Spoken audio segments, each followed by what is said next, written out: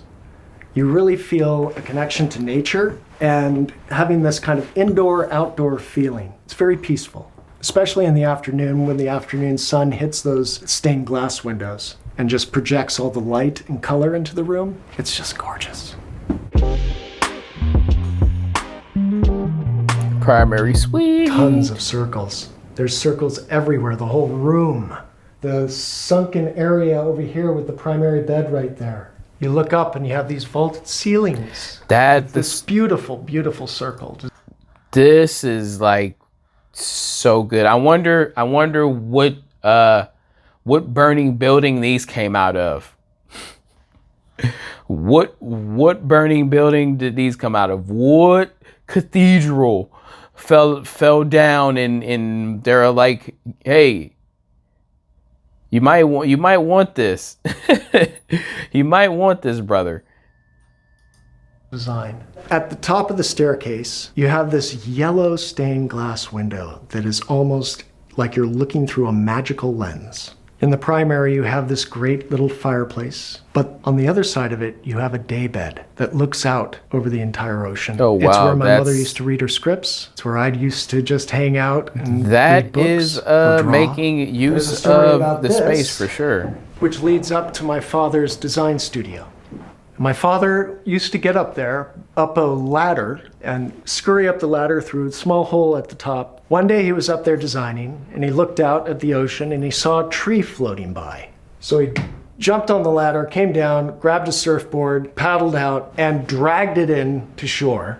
Got me and a bunch of my surf buddies to help him drag it up, tie it to a Monterey pine that's just outside, and we started sourcing out individual pieces of driftwood to make the steps. We put this whole thing together out there, including laminating this handrail all around the tree. And then we took it all apart and brought the whole thing in through this 2-foot window down here and rebuilt the whole thing inside. And this is now the way up to the design studio. The design studio above is a magical space. I think it would make an amazing painting studio. It's like all of the energy of the house is all centered around this tower. And like a lighthouse, that's where the light comes from.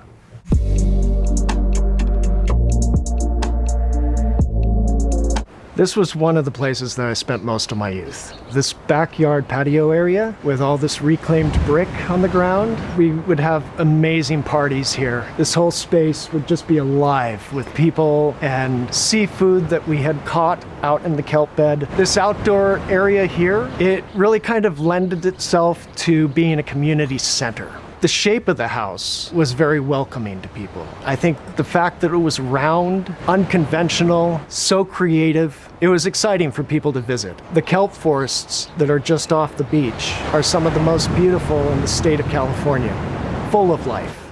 Growing up surfing out here was always an adventure. Sometimes you want to step inside and take a break from the sun. We've got a cabana over here. It started out as a garage for our cars, then turned into a games room, then into my father's archives. And now it is a very comfortable cabana.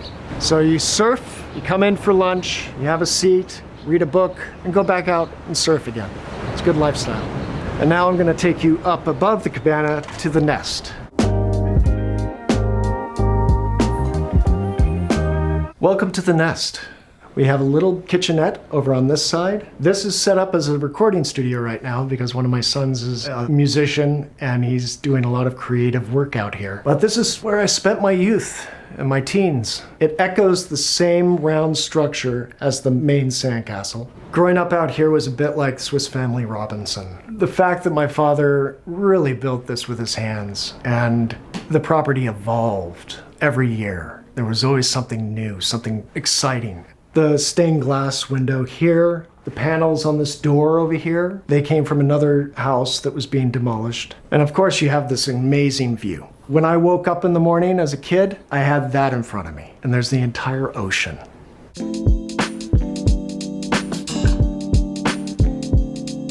So we're standing in the treehouse apartment, which is on the front end of a 3-car garage. You have one bedroom here, you have a bathroom, shower. It has a great kitchen area, a great dining area with these floor-to-ceiling windows that look out over the sandcastle and out to the ocean. And one of the most amazing views of the whole property. It's really special up here. When we built the treehouse, we put wooden bowls on this tree, and the birds loved it. So this really did become a treehouse, birds included.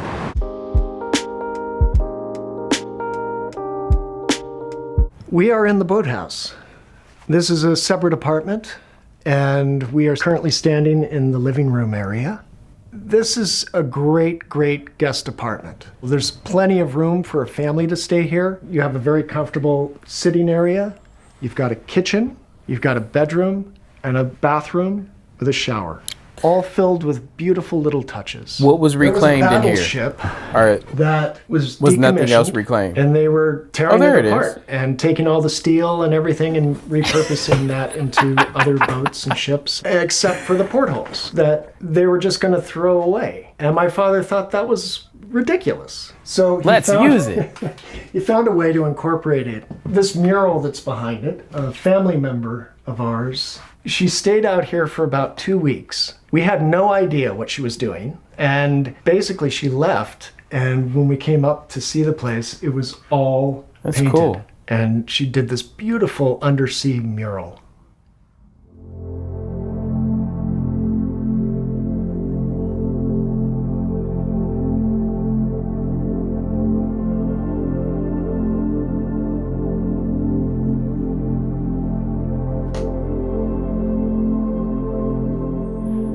My father felt that to live in a structure that challenged your mind, nothing would ever get boring. There'd always be something new to see, somewhere new to sit. He believed in marrying a design to the environment.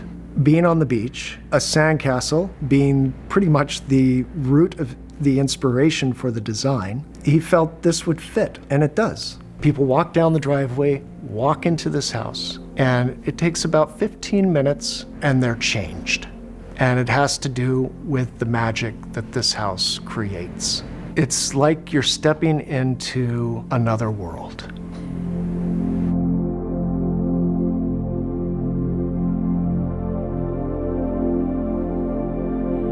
It's definitely a very unique space. And Sandcastle is a bit of everything. It really is a perfect example of who my father was. To some people, it looks medieval, like a castle. To some people, it looks like a Dutch windmill. To some people, a Spanish lighthouse. I think that whoever lives here can't help but evolve with it. This is a very specific place with a magical quality about it. There's nothing ordinary, nothing boring. For the first time on the market, from my family to yours. Like, I don't know, to me, it also kind of looks like a cruise ship. It kind of almost looks like a cruise ship with the exhaust, with the, you know, because it has had the smoke coming in here with like the exhaust. So I mean, it has a few different like looks to it, but you know, understanding how the space was used and, you know, like the curving of the windows, because it looks like before curved windows were, you know, like being able to be manufactured, you had to like come up with this unique way. That's why it's kind of like rigid instead of just one smooth bent glass, you know. So it's really, really cool, you know. Definitely really cool. So you know, definitely one of the more interesting builds. You know, the story behind everything, the reclaiming of this, the reclaiming of that, and, you know, saving burning wood from a burning building.